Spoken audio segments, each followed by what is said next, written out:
안녕하세요, 느긋느긋입니다. 저는 오늘 능동에 위치한 어린이 대공원에 나왔습니다. 어린이 대공원에는 제가 좋아하는 동상이나 기념비가 많아서 종종 들리곤 하는데요. 이곳에 왜 어린이 대공원이 생기게 됐는지 설명을 드리는 시간을 갖겠습니다. 이곳은 원래 순종의 첫 번째 부인인 순명효황후의 무덤인 유광원이 있던 자리입니다. 순명효황후는 순종이 즉위하기 전인 1904년에 세상을 떠났는데요. 1926년 순종이 붕어하면서 남양주 금곡에 능을 마련하게 되는데, 그때 이 유광원에 모셔졌던 순명효황후도 이장을 하게 됩니다. 세간에 알려지기로는 빈 공간으로 남겨진 이곳을 영친왕이 골프장으로 사용할 수 있게끔 대여를 하고 그 조성 비용도 희사한 걸로 알려져 있습니다. 순종이 고종과 명성황후 사이에서 태어난 둘째 아들이고, 영친왕은 고종과 귀비 엄씨 사이에서 태어난 일곱째 아들이니까 어머니가 다르긴 하지만 둘의 사이는 형제이고, 또 위계상으로 봤을 때는 어쨌든 부왕인 거잖아요, 순종이 영친왕에게. 그러면 순명효황후는 영친왕에게 모후인 셈인데, 어머니가 모셔졌던 무덤의 자리를 다른 사람들이 와서 골프장으로 이용하게끔 한다는 것 자체가 잘 납득은 되진 않는 것 같습니다. 그래서 영친왕이 자발적으로 이곳을 골프장으로 사용할 수 있게끔 했다기보다는 당시 황실의 재산을 관리하고 있던 이왕직에서 영친왕의 명의를 빌어서 조선총독부의 일본인 고관들이나 한반도에 있었던 일본인 최고위층들이 이용할 수 있는 골프장을 조성할 수 있게끔 한 게 아닌가라고 저는 생각을 합니다. 어쨌든 1929년 18홀을 갖춘 골프장이 이곳에 들어서게 됐고, 이곳을 경성골프구락부에서 관리하게 됩니다. 이후 계속 골프장으로 사용이 되다가 1941년 태평양전쟁 발발 이후 전쟁의 분위기가 전 사회를 감싸면서 이곳이 비행 연습을 위한 글라이더 연습장으로 사용되기도 했다고 합니다. 해방 이후에는 이승만 대통령의 지시에 따라서 한반도에 있던 미군들이 이용할 수 있는 골프장으로 다시 조성이 됐는데, 6.25 전쟁을 거치면서 황폐화됐다가 1954년에 다시 골프장으로 조성이 되면서 서울 컨트리 클럽이라는 이름의 골프장으로 탈바꿈하게 됩니다.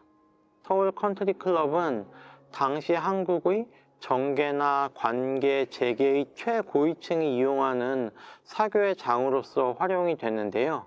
이곳이 어떻게 일반 시민과 어린이들을 위한 어린이 대공원으로 바뀌게 됐을까요?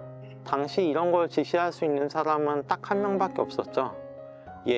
박정희 대통령의 지시에 따라서 이곳이 어린이 대공원으로 바뀌게 됩니다. 1970년 12월 4일 남산 제2호 터널 개통식에 참여한 박정희 대통령은 개통식이 끝난 후 서울시청을 직접 방문해서 당시 양택식 서울시장에게 이곳 서울 컨트리 클럽을 골프장이 아닌 어린이들 위한 공원으로 조성할 것을 명령하게 됩니다. 박정희 대통령이 왜 서울 컨트리 클럽을 다른 곳으로 이전하고 콕 집어서 어린이를 위한 공원으로 조성하라고 했는지 그 이유는 불분명한데요. 일설에는 이곳으로 박정희 대통령이 라운딩을 나왔을 때 수행했던 장관이 이 일대 주민들이 이곳 골프장에 대한 반발이 거세다는 이야기를 해서 그걸 듣고 골프장을 이전해야겠다는 마음을 먹었다는 이야기도 있고요. 또 당시 상황을 살펴보면 이 유경수 여사에 대한 당시 지지가 굉장했기 때문에 유경수 여사를 앞세운 유경사업이라든지 여성사업은 정권의 지지도를 올리는데 굉장히 좋은 방편 중에 하나였습니다. 이곳의 골프장을 외곽으로 옮기고 어린이들을 위한 공간을 조성함으로써 유경수 여사가 주도하는 유경사업을 좀 더 활발하게 진행할 수 있는 공간을 마련하고자 했던 게 아닌가라는 생각도 듭니다.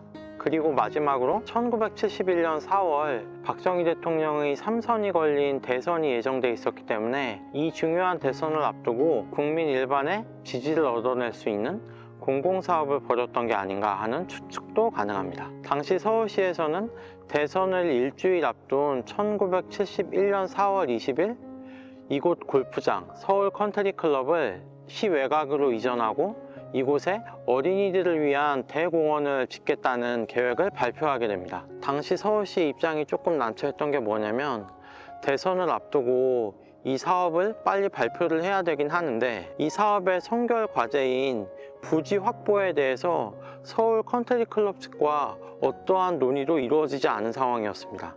그러니까 당시 상황을 돌이켜 봤을 때 공권력으로 조금 밀어붙이면 되는 게 아닌가 생각할 수도 있겠지만 아까 말씀드렸다시피 서울 컨트리클럽의 사용권을 갖고 있고 이용을 하던 사람들이 일반인들이 아니라 당시 한국을 주름잡고 있던 사회 최고위층들이었기 때문에 서울시 입장에서도 막무가내로 밀어붙일 수도 없는 상황이었죠. 그리고 서울 컨트리클럽 측으로서도 잘 이용하고 있던 골프장을 왜 시 외곽으로 이전해야 되는지 불만이 있을 수 있었겠지만 박정희 대통령이 직접 지시한 상황이었기 때문에 그 지시에 대해서 공개적으로 반발을 할 수는 없는 상황이었습니다. 다만 이곳 컨트리클럽 부지를 순순히 내놓을 수만 없었겠죠. 당시 이곳 서울 컨트리클럽의 이사장은 쌍용그룹의 창업주이자 공화당의 중진 의원이었던 김성곤 씨였습니다. 김성곤 씨와 양택식 서울시장이 1대1로 대면을 해서 이곳 부지와 관련한 문제를 해결하려고 했는데요. 일환으로 나왔던 게 서울시에서 돈을 주고 이 땅을 사는 겁니다. 그런데 이 땅의 넓이가 당시 21만 평을 조금 넘었는데 시가로 따지면 평당 2만 원 정도 했다고 해요. 그러니까 부지 매각 비용이 40억에 이르는데 당시 서울시의 재정이 굉장히 곤란한 시기였습니다. 그래서 직원들 월급 줄 돈도 부족해서 월급을 지급하기 위해서 은행에서 대출을 하고 있던 상황이었거든요. 그래서 이 40억이라는 돈을 도저히 마련할 수가 없었고 이 안으로 제시된 게 그러면 골프장이 이전할 수 있는 시 외곽의 부지를 서울시에서 마련을 해다오 라는 안이 도출이 됐죠. 그래서 시 외곽에 서울시가 보유하고 있던 공유지 3-4곳을 컨트리클럽 측에 제시를 하게 되는데 골프장을 조성하기에는 경사가 너무 급하고 잔디가 자랄 수 없는 환경이어서 이 두 번째 안도 결렬이 되게 됩니다. 이러는 사이 시간은 속절없이 흐르게 되는데 또 문제가 됐던 게 뭐냐면 1971년 10월 2일 이른바 12항명 파동으로 김성곤 씨가 국회의원직도 박탈이 되고 공화당에서 쫓겨나게 되고 그리고 이 서울 컨트리클럽 이사장에서도 물러나게 되면서 서울시와의 교섭이 한동안 중단되는 결과를 낳게 됩니다. 1971년 12월 이 서울 컨트리클럽의 새로운 이사장으로 박정희 대통령의 대구 사범학교 동기이자 당시 호남정유, 그러니까 지금의 GS칼텍스의 전신이죠. 사장이었던 서정규 씨가 서울 컨트리클럽의 이사장으로 취임이 되면서 다시 협의가 이루어질 수 있는 토대가 갖춰지게 됐는데 마지막으로 서울시와 교섭이 됐던 게 지금의 고양시 원당에 있던 한양 컨트리클럽을 서울 컨트리클럽에서 인수할 테니 그 자금을 서울시에서 마련해 달라는 안이 나오게 됩니다. 한양 컨트리클럽 매입 비용은 25억 정도로 예상이 됐는데 서울시가 돈이 없었죠. 그래서 양택식 시장이 묘안을 짜낸 게 이 당시 이 서울 컨트리클럽이 보유하고 있었던 부지의 총 넓이가 21만 3천 평 정도가 됐는데 실제로 골프장으로 이용되고 있었던 부지의 넓이는 12만 평 정도였고 나머지 9만 3천 평은 잡목으로 뒤덮여 있는 사용하지 않는 대지였다고 합니다. 12만 평만 공원으로 조성을 하고 9만 3천 평을 일반에 매각을 해서 25억을 확보하고자 했는데 양택식 시장이 직접 찾아간 곳이 한국신탁은행이었습니다. 한국신탁은행은 건설 사업에도 손을 대고 있어서 평소 서울시하고 거래가 굉장히 잦았는데요. 양택식 시장이 김진흥 은행장을 찾아가서 이곳 땅을 좀 매입해 줄 걸 부탁을 하게 되죠. 근데 이 김진흥이라는 분도 고집이 만만치 않은 분이어서 절대 이 땅을 살 수 없다고 거부 의사를 표하게 됩니다.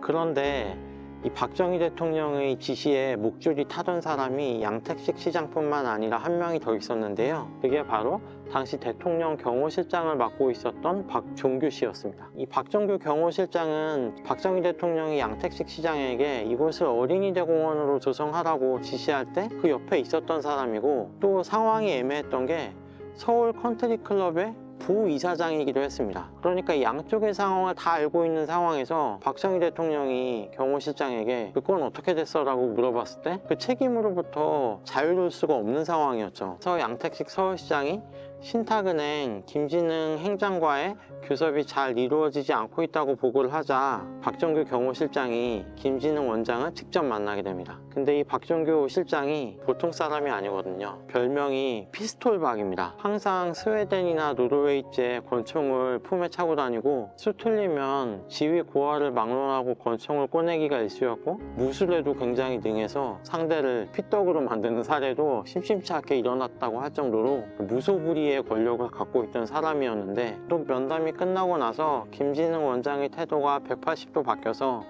신탁은행 측에서 이곳 컨트리클럽 부지 93,000평을 24억 5천만 원에 매입하기로 결정이 됐다고 하니까 그 단독 면담의 분위기가 어땠을지는 여러분들의 상상에 맡기겠습니다. 간신히 서울 컨트리클럽 이전 비용을 확보한 서울시는 박정희 대통령의 지시가 있은 지 2년여 만인 1972년 11월 3일 유경수 여사의 시사부로 어린이대공원 조성 공사에 돌입을 하게 되는데요. 참 이 공사도 문제였던 게 1973년 5월 5일 이 어린이대공원이 개장을 해야 됐기 때문에, 그러니까 공사기간이 한 6개월 정도밖에 안 됐던 거죠. 양택식 시장은 6개월밖에 안 되는 공사기간을 맞추기 위해서 이른바 180일 작전이라는 군사작전을 방불케 하는 공사계획을 수립을 해서 공사를 진두지휘하게 됩니다. 참 이 계획대로만 됐어도 부족했을 공사기한이 1973년 2월 당시 김종필 국무총리가 현장 지도를 나와서 지금 93,000평도 다시 어린이대공원 범위에 포함을 시켜서 공사를 진행하라는 지시를 내리게 됩니다. 서울시 입장에서는 어떻게 합니까? 국무총리의 지시인데 따라야죠. 왜냐하면 당시 직제상 서울시를 관리하는 사람이 국무총리였기 때문에 그 명령을 따를 수밖에 없었습니다. 원래 계획에도 없던 부지가 공사 부지로 추가가 되고, 또 그 넓이가 몇백 평, 몇천 평이 아니라 원래 공사 부지 넓이만한 93,000평이 추가가 된 상황이었기 때문에 서울시로서도 굉장히 난감한 입장이었는데, 양택식 시장이 부족한 공사비를 마련하기 위해서 재벌 기업들을 총수를 직접 만나서 도움을 요청하기도 하고, 또 서울시 직원들과 인부들이 철야 작업에 동원이 되는 등 그야말로 갈아붙여가지고 1973년 5월 5일 개장식이 열리긴 합니다. 그러니까 이 지금의 가치관으로는 참 이해할 수가 없는데, 대통령의 한마디로 멀쩡히 있던 골프장이 시외곽으로 나가고, 서울시에서는 그 자금을 확보하기 위해서 정말 갖은 수를 동원하고, 지금으로서는 상상할 수 없는 일들을 거치면서 서울 컨트리클럽의 골프장이 지금의 서울 어린이대공원으로 탈바꿈하게 된 겁니다. 그런데 또 반대로 생각하면 박정희 대통령의 그런 지시가 없었다면 당시 한국의 최고위층만이 사용하는 이 공간이 지금처럼 시민 일반과 어린이들을 위한 공공의 공간으로 바뀔 수 있었을까라는 생각도 드는 게 사실입니다. 그러니까 참 아이러니한 게, 이 어린이를 위한 이 행복한 공간을 만들기 위해서 어른들의 권모술수와 흑막이 얼마나 치열하게 펼쳐졌는지 확인할 수 있는 곳이 바로 이곳 서울 어린이대공원이 아닌가 생각이 됩니다. 서울 어린이대공원에 대한 간단한 소개는 이것으로 마치겠습니다. 영상 시청해주셔서 감사합니다. 끝.